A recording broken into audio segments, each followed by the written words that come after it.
हिरण्यवर्णाम् हरिणीम् सुवर्णरजतस्रजाम् चन्द्राम् हिरण्मयीम् लक्ष्मीम् जातवेदो महावः ताम् महावः जातवेदो लक्ष्मीमनपगामिनीम् यस्याम् हिरण्यम् विन्दे जङ्गामश्वम् पुरुषानहम् अश्वपूर्वाम् रथमध्याम् हस्तिनादप्रबोधिनीम् श्रियम् देवीमुपह्वगे श्रीर्मा देवी जुषताम्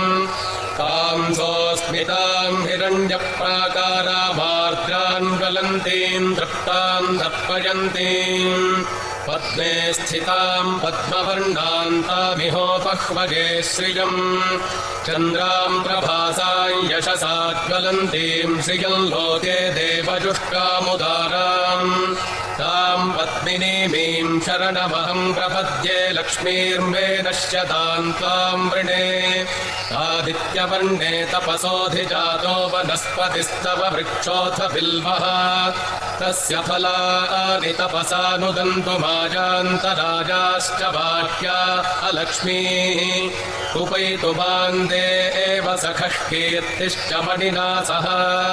प्रादुर्भूतोऽस्मि राष्ट्रेऽस्मिन् कीर्तिवृद्धिम् ददातु मे क्षुत्पिपासामलाम् ज्येष्ठामलक्ष्मीर्नाशयाम्यहम् अभूतिमसमृद्धिम् च सर्वान् निर्णुत मे गृहात् गन्धद्वारान्दुराधर्षान् नित्यपुष्टाङ्करीषिणीम् ईश्वरीम् सर्वभूतानाम् तामिहोपह्वगे श्रियम् मनसः काममाकूतिम् वाचः सत्यमशीमहि पशूनाम् रूपमन्नस्य मयि श्रीश्रयताम् यशाः कर्दमेन प्रजा भूता मयि सम्भव कर्दमा श्रियम् वासज मे कुले मातरम् पद्ममालिनीम् आपसृजन्तु स्निग्धानि चिक्लीतमस मे गृहे निच देवीम् मातरम् श्रियम् वासज मे कुले आर्द्राम् पुष्करिणीम् पुष्टिम् पिङ्गलाम् पद्ममालिनीम् चन्द्राम् हिरण्मयीम् लक्ष्मीम् जातवेदो महावः आर्द्राम् यष्करिणीम् यष्टिम् सुवर्णाम् हेममालिनीम् सूर्याम् हिरण्मयीम् लक्ष्मीम् जातवेदो महावः